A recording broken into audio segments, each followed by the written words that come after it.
Okay အားလုံးပဲမင်္ဂလာပါကျွန်တော်ဒီနေ့ဗီဒီယိုမှာ Roblox ပေါ်မှာကြောက်စရာအကောင်းဆုံး horror game တစ်ခုကိုပြပြပေးသွားမှာဖြစ်ပါတယ် Okay တင်ရ horror game ဆိုတာကြည့်နေတဲ့သူဆိုရင်တော့ဒီဗီဒီယိုလေးကိုဆုံးထိကြည့်ရှုလိုက်ပါ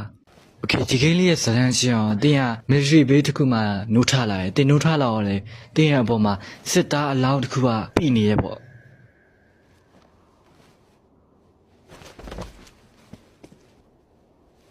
နောက်ပြီးတင်ရ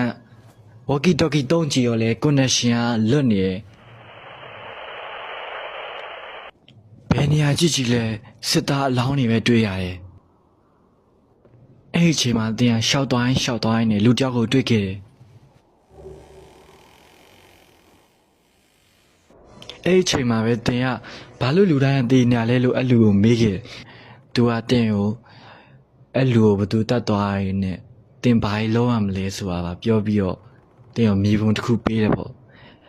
အဲ့မြေပုံပေးနေတဲ့အချိန်မှာပဲသူ့ရဲ့နောက်ကနေပြီးတော့ဘယ်ရမှမသိတဲ့လက်တစ်ချောင်းထွက်လာပြီးတော့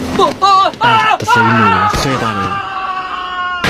Okay ဒီ game လေးရဲ့နာမည်က Slaughter လို့ခေါ်ပြီးတော့ Roblox ပေါ်မှာဆော့လို့ရပါတယ်နောက်မှလည်းဘယ်လို game လေးတင်ဆက်ပေးရမလဲဆိုတော့ comment မှာဝင်ရောက်ဆွေးနွေးတော့ကြပါဗျာ Okay အားလုံးကျေးဇူးတင်ပါတယ်